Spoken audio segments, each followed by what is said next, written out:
There are questions that the public repeats with the insistence of someone seeking permission for fear. Do the dead move? Have you ever seen someone open their eyes? My answer for years was technical and brief, not in the way we fear, true, but incomplete.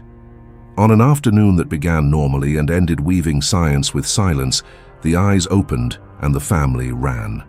Not from pure terror, but from a shock that language cannot contain.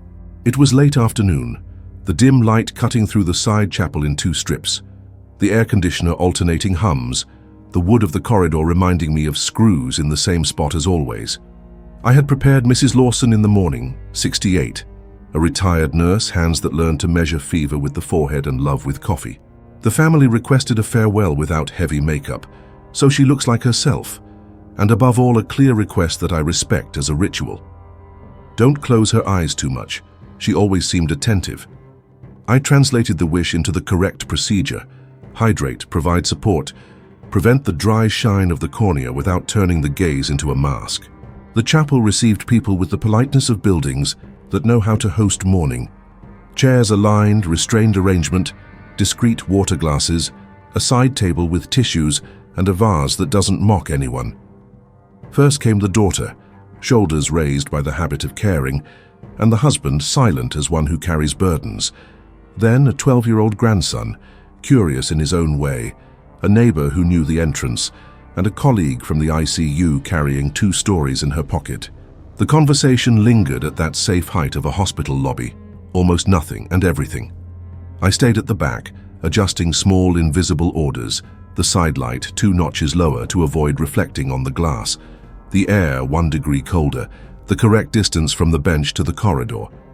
And it was at the peak of silence when the family decided to hear what we still didn't want to know that it happened. A minimal vibration under the right eyelid, the line of eyelashes loosening a millimeter, the curve of the eyelid finding the path of gravity again.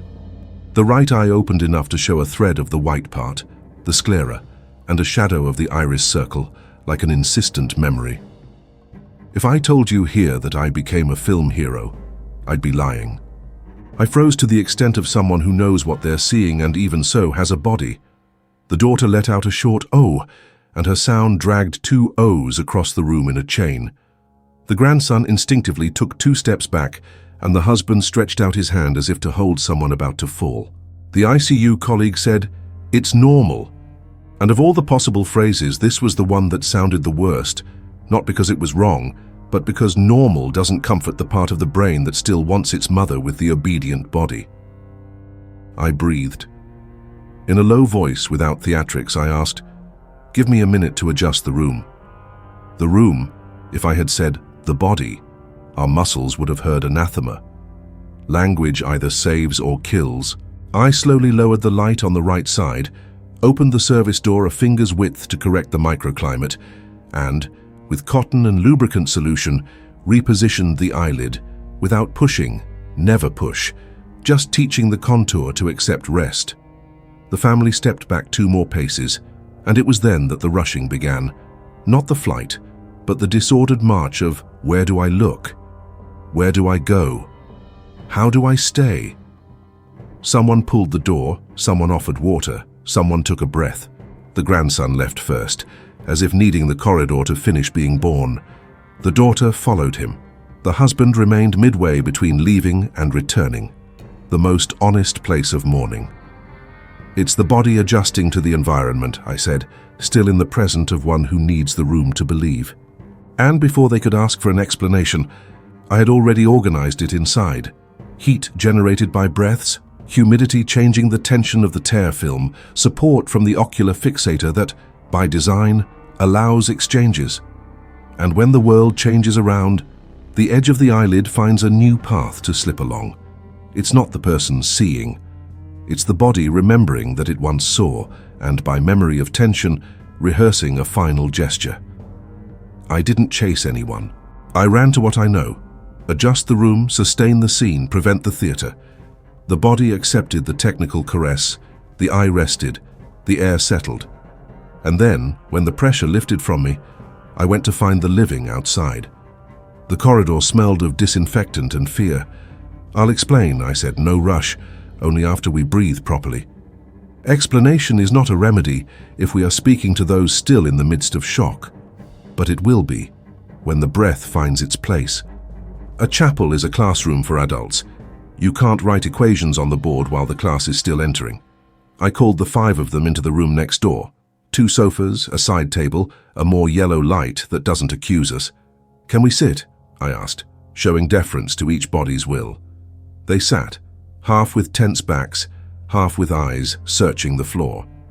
"I'll explain what happened, of course, and what didn't happen, more clearly still," I began, without looking first at the grandson. "Adults need their place returned to them. The child will understand in their own time. When we prepare the eyes, we use 2 tools: hydration so that the cornea doesn't dry out and scare, and support so that the eyelid rests where it should. This support can be a delicate adhesive mesh or a perforated fixator that sits over the eyeball like texture. It doesn't stick, it doesn't pull, it simply gives adherence so the eyelid finds and stays. Over the hours, the room changes. People breathe, the air gains humidity and heat. The light warms the right side a little more than the left, and sometimes this combination gives the edge of the eyelid an invitation to drop a millimeter. That's what we saw, a millimeter and the shadow of the iris, not an opening to see. The words found their chairs. The daughter nodded, not because she was convinced, but because she was being respected. I continued. It wasn't a voluntary spasm. It wasn't calling. It wasn't returning. It was a mechanical gesture which happens more often when the family asks exactly what you asked, for her to look attentive without too much eyelid compression. I prefer to honor the request and manage this possibility rather than give you a face that isn't hers. The grandson, with a bravery that adults pretend to have, asked before the father, "Can it happen again?" "It can," I said, "and if it happens, I'll adjust it again, with less fuss because now the room is right. And if it doesn't happen, even better. But if it does happen, it won't be her seeing. It will be the skin obeying physics for a few seconds." The ICU colleague, who at first had used the awkward "it's normal," saved me with the version the brain accepts. It's like when we observe the pressure from ventilators in the ICU. We make micro adjustments when the number of people changes, when the door opens, when the light turns on. Here it's the same. The director adjusted the ventilator of the eyes. I thanked her with my eyes. Good metaphors are elevators. "Can we go back?" asked the husband. And this, in the manual I will eventually write, will always be the sign that we're on the right timing. "Yes, I've aligned everything," I answered. "If you see something that bothers you, raise your hand, not your voice. Raise your hand, and I'll understand the gesture." Back in the chapel, the ritual continued as it knows to be. A prayer in learned voices, 2 stories that omit quarrels and stitch together good days, a glass of water someone spills and apologizes for the excess of normality.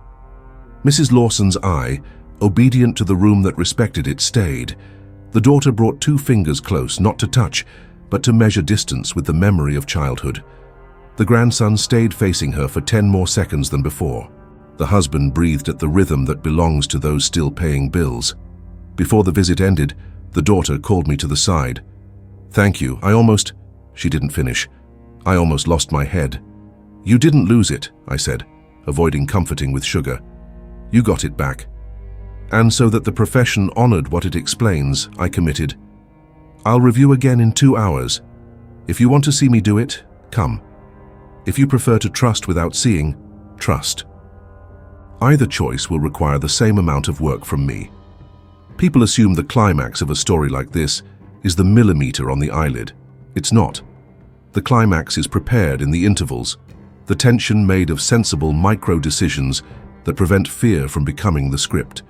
I washed my hands again, not just for asepsis, but as a ritual that returns to the hands the idea that they are tools, not flags.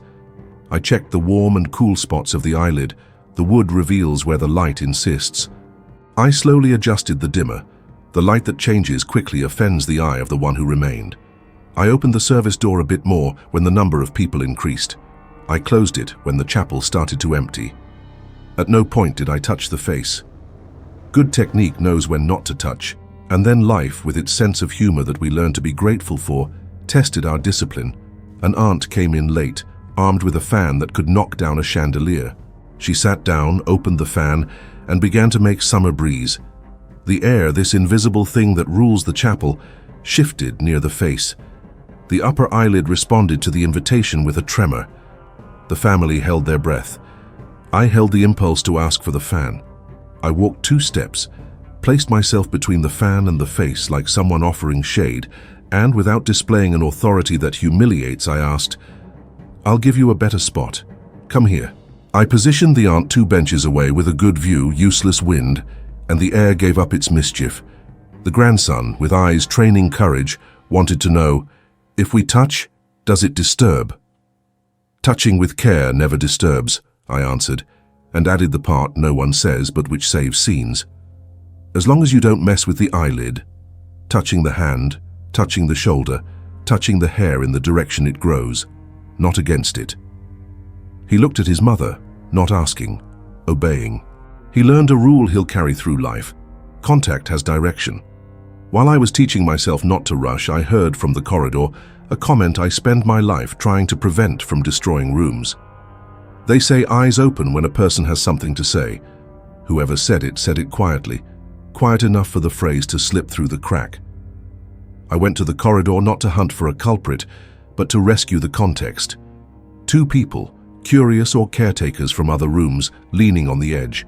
"Today's thing," I said, "it's important to explain correctly. It was mechanical, not a message." "Of course," one of them replied, "but sometimes we need to find words to continue."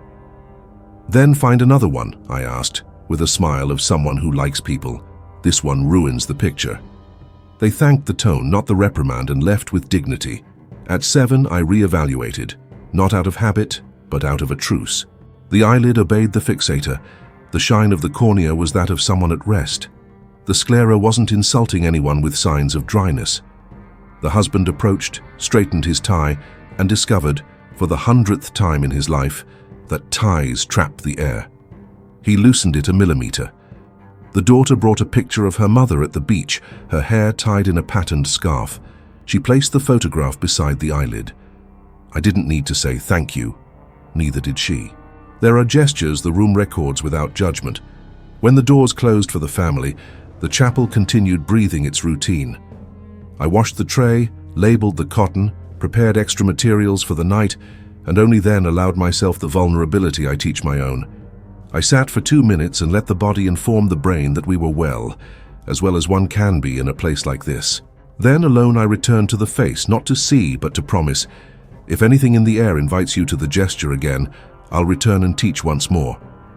And I left, leaving the light at the tone the night likes. Honest. The turning point wasn't a second eyelid opening. It was a request that only living people make, and which changes the entire tone. The daughter, the next day, asked to be present when I checked the eyes before the ceremony. "I want to see how you do it," she said without challenge, with the respect of someone who gives the body where they don't want it, but need to. I could have refused, by rule, by comfort, by fear of the audience. I didn't refuse. Opening the backstage to those who need it is a way of returning authority. I showed what needed to be shown, without turning the care into an anatomy lesson. This is the lubricant that protects the cornea. This is the position of the fixator. Notice the microholes to allow air exchange. This is the direction in which we teach the eyelid to rest, always with cotton, without dragging the skin. She observed without invading, hands on her lap, the eyes of a nurse raised by a nurse. At the end, she said, "I needed to know that no one was forcing what wasn't hers." "No one is," I replied, and the sentence right there had an owner. It wasn't mine, it was hers. Her fear was settled. In the middle of the morning, the ICU colleague returned, not as a nurse, but as a friend. "I want to talk to the grandson," she asked, with permission. I authorized it because everything there moved around, not hurting. She took him to the window where the light doesn't take away from the face what the face gives, and said something I would have liked to say, but I don't have the license she has. In the ICU, eyes sometimes open for things we control with buttons. We adjust. Here it's the same. Sometimes the air changes. Someone opens the door. Someone fans. we adjust. And your part is to remember what you said to her last Sunday. The boy, who had been courageous the previous night, allowed himself to smile to the side. I said I passed math. Then that's it, she concluded. Your message was received. The main room began receiving neighbors, relatives with brief conversations, church friends. At some point, the eye thing turned into a quiet rumor. There was a thing yesterday, the director explained. I decided I needed an antidote to the folklore, some words measured just right, spoken once only by me, in a done tone. Just before the ceremony, I gathered the closest people and said, if you see any minimal movement, it's not her calling, it's not you calling, it's not a message, it's the body obeying physics. I'll be by the side. This will not steal the image you deserve to carry. And I added, because truth saves, if needed, I'll adjust again, without haste. The mass, without exaggeration, understood. The chaplain, with the wisdom that avoids Latin where it doesn't help, chose passages that speak of care, not spectacle. The beach photo caught a beautiful light without posing, which is rare, and the grandson held the handkerchief as someone who learned the rules of a court. The eyelid, contained in gratitude, did not open. And still, if it had opened, everything was ready. Words, gestures, air, practice. After the ceremony, the daughter asked for another favor, which wasn't a favor. Can you explain it to me again, just so I can remember for when someone asks me? I wrote on a small card, eyelid can drop 1 to 2 mm with changes in air, Chuck's light. I used a perforated fixator and lubricant. If it happens, the adjustment is a technical caress, not closing. And next to it, I wrote the sentence I wish everyone would take home in such cases. It's not seeing, it's remembering. The true climax happened when the family descended the chapel ramp and reached the street. Not because miracles resided outside, but because the street returned to the minute the quality that the chapel, even perfect, cannot provide. Uncontrollable wind. The door opened, the air cut through, gravity showed the impatience it carries, and nothing happened. The eye didn't open. The body behaved as a body, not as the protagonist of a scare. And the family, perhaps without naming it, understood. The scene is bigger than a millimeter. At the dock, while we prepared the route to the cemetery, the husband, who had until then followed the expected script for husbands, stepped out of the text to say the only phrase I hold dear: thank you for not letting fear win the room. I knew right then that I had defeated my own fear, the fear of technical shame and public judgment. Many of us make sublime movements with our hands. Few learn not to yield the stage to a reflex. At the cemetery, the earth, with its hierarchy that accepts fewer metaphors, received what it should. The shadow of a tree corrected the midday light by 2 fingers, just enough for me and mine. The chaplain read without hurry. The family placed 2 objects on the lid that needed no caption, an old stethoscope that hasn't worked for years, and a coffee spoon that stirred many early mornings. The grandson, without daring poetry, left the math test with an 86 circled. She liked 90 better, he said, and the family laughed for the right reason. When the first handful of earth fell, I used the only command that had worked since the first shock: slowly. So that haste wouldn't sketch the wrong summary. The rest of the ritual doesn't need to be narrated. It exists without my voice. The air, the stone, the steps, the ribbon, the shovel, the amen. Back at the house, I decided to establish a procedure for myself, one I will apply from now on without the shame of seeming excessive. In rooms with a large flow of people and requests for natural looks, I will review ocular support every 4 hours, little investment, great peace. And when there are fans, I explain upon entering, you can use them in the hallway, not here. Some aunts laughed, they laughed at me. I prefer this laugh to the other scene. Later, alone, I returned to the day's record not to justify, but to teach my future self. Right eyelid dropped AMR 1-2 mm after an increase in humidity, plus fan. Adjustment, open door 1 finger, decrease dimmer 2 points, minimal lubricant burst, reposition eyelid with cotton. Explanation, remembering seeing. And I added 2 lines that aren't technical but support the technique. Don't say normal at the wrong time. Say mechanical. Offer the room, not suspense. If the title brought you here expecting a scare, I return to you discipline. She opened her eyes. The family ran. The sentence is striking. The truth behind it is professional. I could have staged a drama, messages, notes, returns. I didn't. Every time someone asks me, do the dead move? I continue answering with the binomial I learned to love, not in the way we fear, sometimes in the way the body, through memory of tension, still knows.